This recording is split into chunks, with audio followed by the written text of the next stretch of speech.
Ferrari continues to evaluate quick fixes for its SF90, but hasn't ruled out reeling in former chief designer Simone Resta from Alfa Romeo to help accelerate development. In Monaco, the Scuderia was again the third fastest car behind Mercedes and Red Bull. But team principal and technical director Mattia Binotto said its much talked about front wing design, which prioritizes aero efficiency and is different to Mercedes' higher downforce version, wasn't a factor in its struggles. Binotto said the focus instead must be on Pirelli's 2019 tires with their narrow working range, and the solution a compromise between braking temperatures, rims cooling, and downforce. What we are lacking is grip from the tires because we are not able to make them work properly, he said. That interaction is between aero and mechanical, and overall it is a balance. Williams had a stronger weekend in Monaco despite a difficult car, with George Russell finishing 15th and Robert Kubica 18th. And Deputy Team Principal Claire Williams said there's good things ahead with development work ongoing, and a major upgrade package set to be introduced mid-season. There's definitely a lot of good work going on back at the factory that people may not necessarily be seeing yet, she said. The aero team are doing a great job finding performance in the tunnel.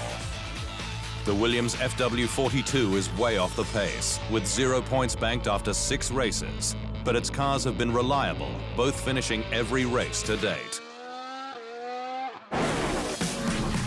Both Haas cars were black flagged by the FIA during practice in Monaco, requiring an immediate return to the pits. But rather than being for unsportsmanlike behavior or a dangerous part hanging off the cars, it was an IT issue that prevented the team receiving any radio and telemetry data from the car.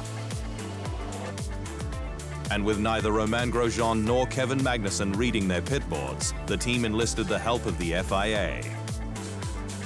Everybody got a bit too excited about it, said Haas's Gunther Steiner, but we got a little bit creative there and asked for some help.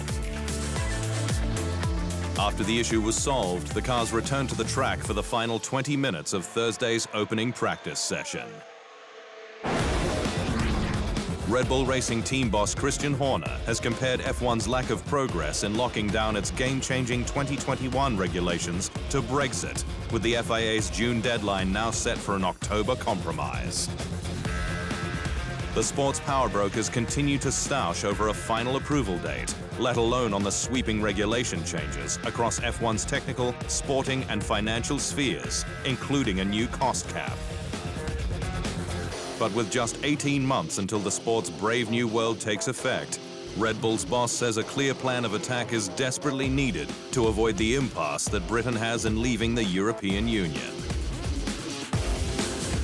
Things are put on the table and then taken off the table, he said. We need to get something done because time is running out. Sao Paulo may claim it has a firm contract to host the Brazilian Grand Prix until the end of 2020, with its sights set on an extension the following year. But its far more famous rival, Rio de Janeiro, continues to roll on, with plans to steal the event.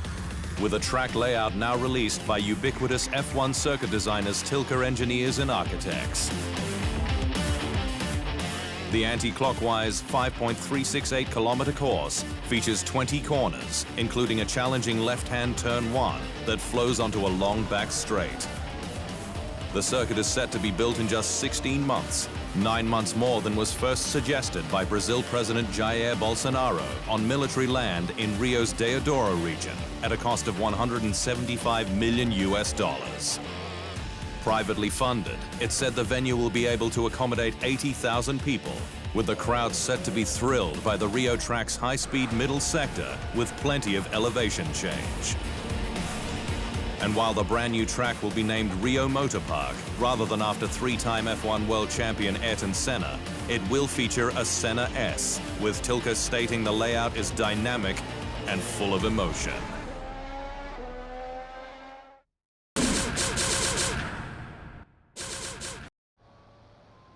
Thanks for watching. To stay up to speed on all things Formula One, make sure you hit the subscribe button.